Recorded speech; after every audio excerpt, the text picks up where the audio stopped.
The Third Man concludes with one of the most memorable final shots in movie history. Its creation was a matter of controversy among otherwise genial collaborators. Amazingly, it was Graham Greene, the author, who wanted an upbeat ending, in which Anna, at the last moment, acknowledges Holly, and they walk off together arm in arm.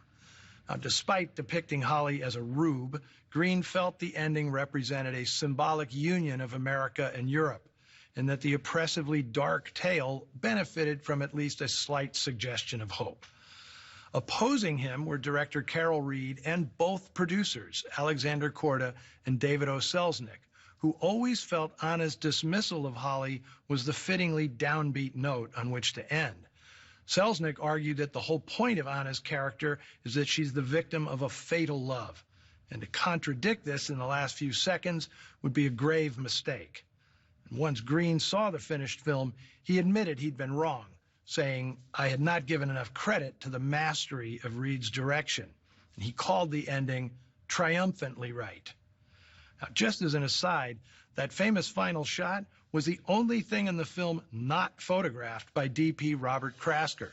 The cameraman that day was Hans Schneeberger, pinch hitting for Krasker.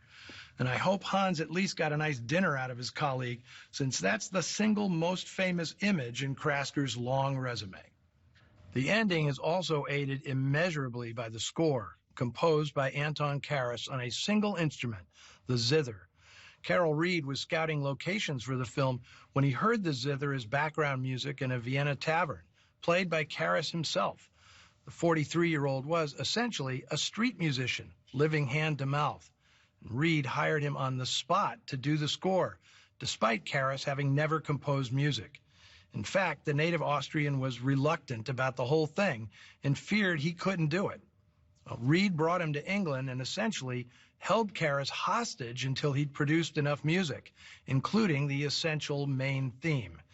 It was not only an inspired creative choice by the director, it was a life-changing moment for the musician.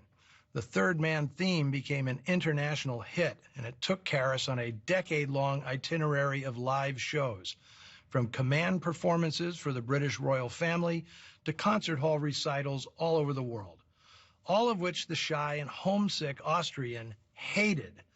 Fortunately, it earned him enough money that he could return to Vienna, buy his own tavern, and never travel again. As for Orson Welles' contributions beyond the charismatic performance, some were inspired, some annoyed the director. It's well known that Welles ad-libbed, at Reed's request, the cynical cuckoo clock bit on the Ferris wheel. That moment is the philosophical heart of the story, and one of the most brilliant scenes in any movie ever.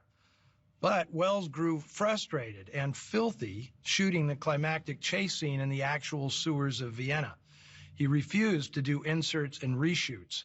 The sewers had to be recreated at considerable expense on studio sets back in England. Graham Greene acknowledged that Reed's film is better than his novella, an admission made easier by the story having been conceived as a film, not as a screen adaptation of one of his literary works, as was the case with This Gun for Hire, Ministry of Fear, and Brighton Rock.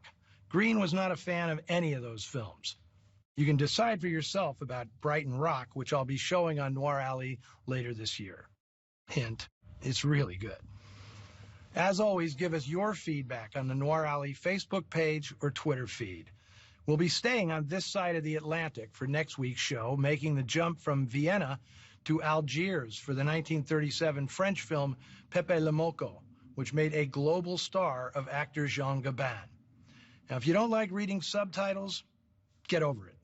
Fatalistic noir meets poetic realism in the sinister and sexy Casbah, and it's a beautiful thing. So lay in some French bread, a runny wedge of brie, and a nice bottle of Bordeaux, and join me back here next week. Jusque là, mes amis.